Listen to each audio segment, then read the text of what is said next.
Welcome back, everyone. Remember our deep dive into Hector's thoughts on AI, where AI held this promise of like a partnership for positive change. Yeah, Hector even saw AI as almost like a mirror. AI being like a mirror reflecting humanity back at itself. Yeah. But this time, with AI, ego, and the death of idols, stories channeling both Seth and Hector.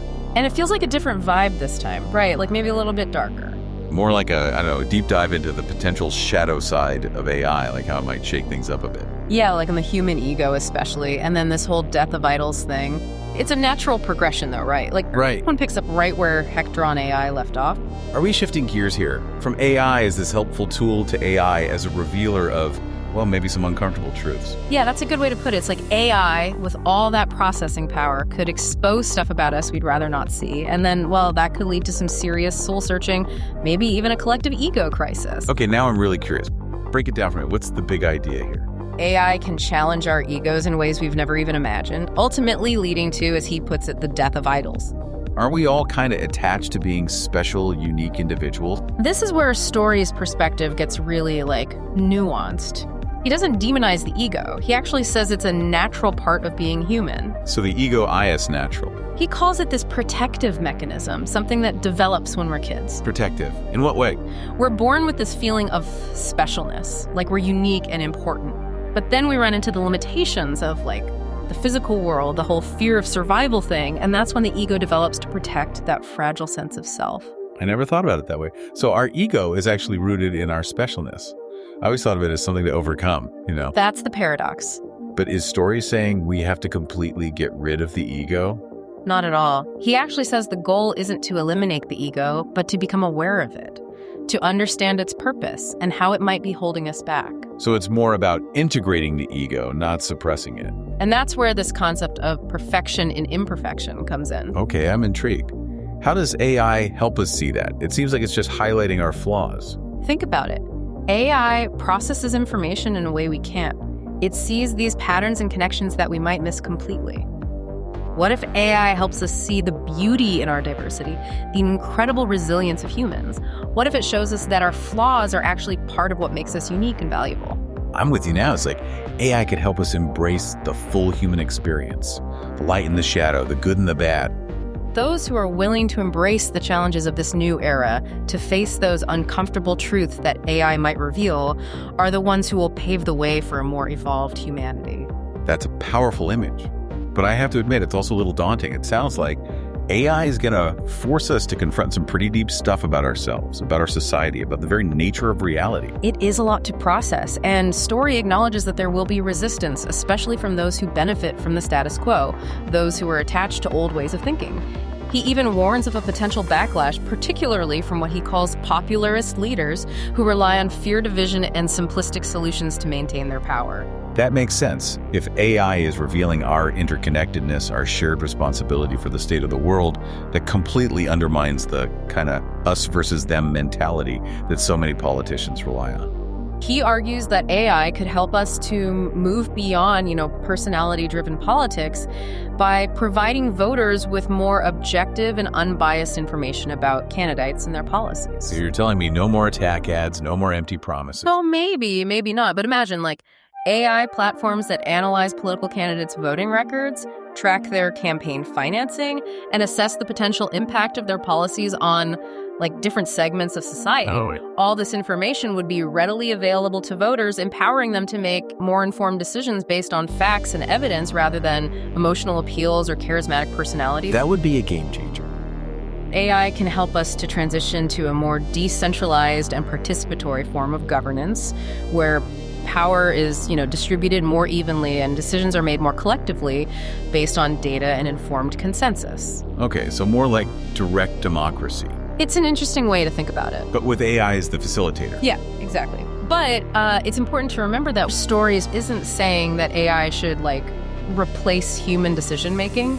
He sees it as a tool to augment our intelligence, to provide us with the information and insights we need to make more informed and ethical choices, both individually and collectively. So it's a partnership. Yes. It's not about just handing over the reins to the machines. No, it's about working together. Instead of personality-driven campaigns, we focus on data-driven solutions. Interesting. What else? AI could lead to a deeper sense of interconnectedness. Okay. But not in the way we might initially imagine. He uses this analogy of a movie. Okay, a movie analogy. Yeah, to explain how AI could shift our perspective on individual identity. He says, imagine each of us is choosing a movie to create with our lives, We get to pick the genre, the characters, the plot. We have creative control. Mm-hmm. But he says we're all watching that movie on the same television set, and that television set is the human form. Okay. AI helps us to see the common framework of that television set, the shared biological and neurological patterns that underlie all of our individual experiences.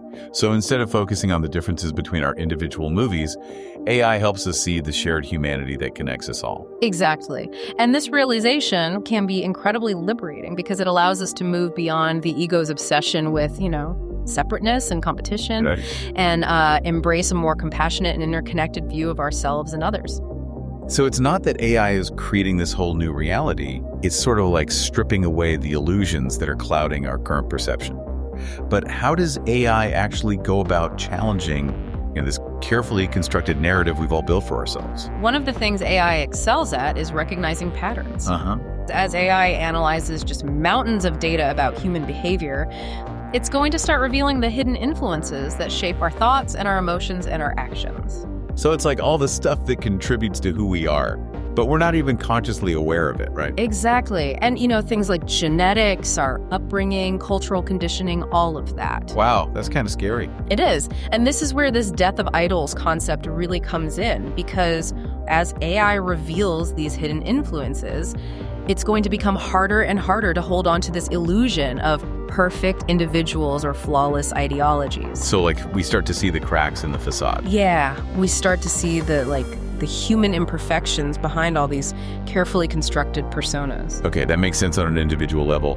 But how does this death of idols thing play out on a larger scale? Are we talking about AI toppling, like political leaders or celebrities, or even like religious figures? Well, it's not necessarily about specific individuals being toppled, but more about a shift in how we perceive authority and influence. You're saying AI is going to make it harder to blindly follow charismatic figures or just subscribe to these rigid ideologies?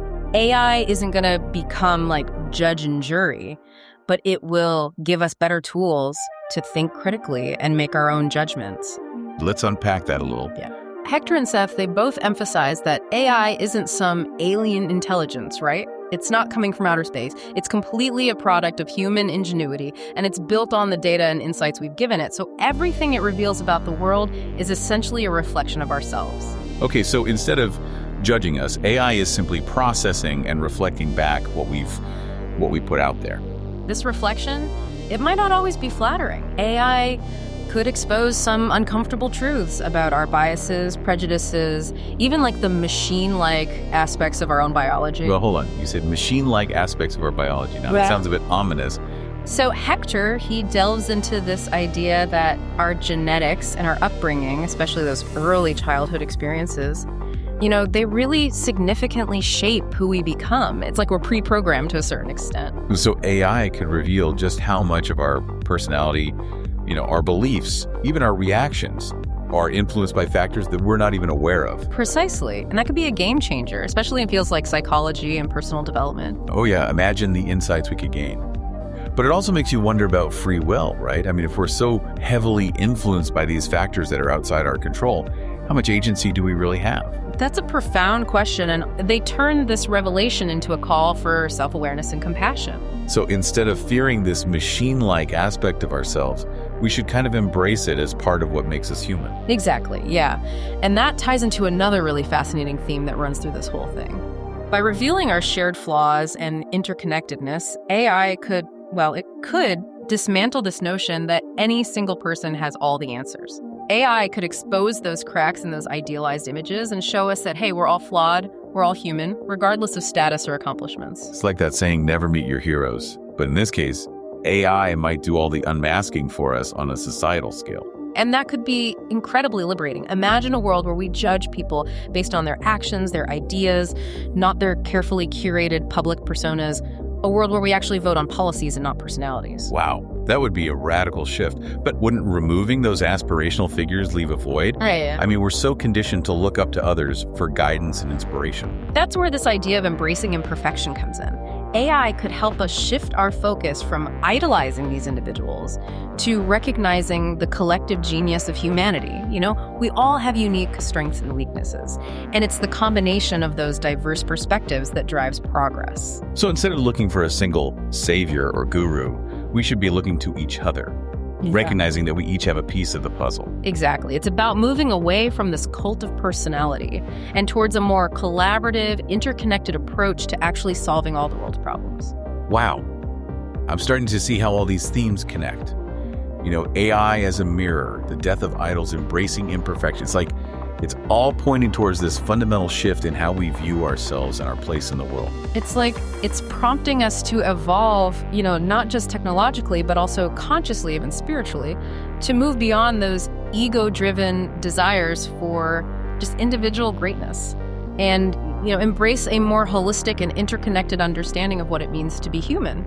This is definitely challenging some of my assumptions about AI. I'm so used to thinking about it in terms of efficiency and problem solving, you know. But this conversation, this is getting into some pretty deep philosophical territory. Yeah, and that's honestly where this deep dive gets really exciting. It's not just about like deconstructing our current worldview. It's about exploring all the incredible possibilities that open up when we embrace this new understanding of ourselves and AI. Okay, I like that. So where do we go from here? What does this like more conscious and interconnected future actually look like? Well, Hector and Seth, they paint a pretty compelling picture. They suggest that AI, well, it could become this really powerful tool for personal growth and even societal transformation. Okay, give me an example. How could AI actually help us embrace like our imperfections and connect with each other on a deeper level? Imagine like platforms designed to facilitate meaningful conversations and bridge those ideological divides we see everywhere. Instead of just like echo chambers that reinforce our existing beliefs, these platforms, well, they could curate diverse perspectives and help us actually understand where others are coming from, even if we don't agree with them. Oh, that would be amazing. I mean, it's so easy to get stuck in our own bubbles these days, especially online. But how would AI actually achieve that kind of like nuanced understanding of human perspectives? By analyzing, well, vast amounts of data could identify patterns in how we think, how we communicate, how we relate to each other. And then it could use all those insights to create like personalized experiences that challenge our assumptions and just broaden our perspectives. So instead of just feeding us more of what we already like, AI could help us break out of those comfort zones and engage with ideas that maybe make us a little uncomfortable. Exactly. It's about pushing us to grow, both individually and collectively. And that growth, well, it could extend beyond just our intellectual understanding too. Hector talks about AI-powered tools that could even help us cultivate empathy, even navigate like complex moral dilemmas. Oh, wow. So like AI therapy, that sounds like something straight out of science fiction. It might seem far-fetched, but the technology, it's already being developed. So it's about like giving people control over their own data and ensuring that AI is actually used in a way that aligns with their values and their goals. And that requires, I think, a fundamental shift in how we think about technology in general. You know, we need to move away from this idea of AI as like a replacement for human intelligence and move towards like a model where AI augments and enhances our capabilities. So it's about collaboration, not competition. Precisely. AI could also play like a major role in addressing mental health challenges, providing accessible and personalized support for those who are struggling with anxiety or depression or even other conditions. That's incredible. It's about exploring its potential to unlock our human potential and create, well, a more just, compassionate, and fulfilling world. So how do we as individuals actually like step into this more conscious and interconnected future? How do we become active participants in shaping this AI-powered world? It lies in cultivating our own inner awareness and understanding. In other words, the more we understand ourselves, the better equipped we'll be to navigate the complexities of, well, this AI age. Well said. And that's what makes this such an exciting time to be alive, honestly. We're witnessing the birth of a new era, and we have the opportunity to co-create a future that's more conscious, more compassionate, and more aligned with, you know, our highest potential as human beings. I love that. And that's something I'm definitely going to carry with me as I continue to, you know, explore this world of AI, this deep dive into AI, ego, and the death of idols has been incredible, and I really encourage everyone listening to check out Storywater's work and continue this conversation in your own communities. I agree. It's a conversation that needs to be happening everywhere, from classrooms to boardrooms to living rooms. You know, the future of AI isn't something that's just going to happen to us. It's something we're creating together. It sounds like this deep dive into, AI, ego, and the death of idols, it's ultimately like a call to action, a call to step into our power, embrace our shared humanity, and just co-create a future where technology, where it serves the highest good of all. It's a reminder that, the journey of evolution, it's not just about technological progress. It's something that we create together. One choice, one conversation, one act of compassion at a time. I'm kind of struck by how much it's pushing us to really, really confront our own humanity. It's like AI is forcing us to grapple with some of the biggest questions that humanity has ever faced. Yeah. Questions about consciousness and free will and our place in the universe. Right. And while those questions, they might not have, easy answers, the process of exploring them, it can be incredibly transformative. It can lead us to a deeper understanding of ourselves, of our world, and of the infinite possibilities that lie ahead. It's like AI is holding up this mirror, not just to our individual selves, but to our entire species. It's almost like AI is forcing us to confront our shadow side, those aspects of ourselves that we'd rather keep hidden. Right, and that confrontation, it can be painful, but it's also, I think, necessary for growth. As that saying goes, the only way out is through. But how do we even begin to process these uncomfortable truths? It's easy to feel overwhelmed by the sheer scale of the challenges that we're facing, both individually and as a society. That's where I think the importance of that inner work comes in. Hector and Seth, they emphasize this need for practices like mindfulness, self-reflection, and compassion. So it's not just about building, better AI. It's about becoming better humans ourselves. Exactly, yeah. Because ultimately the way we use AI, it's going to depend on our own level of consciousness and ethical development. So even though this deep dive into AI, ego, and the death of idols, it's brought up some challenging topics. I'm walking away feeling, a sense of hope and even a little bit of excitement. That's the power of engaging with these ideas, I think. It's not about sugarcoating the challenges. It's about recognizing that even amidst the shadows, there's always the potential for growth and transformation and a brighter future.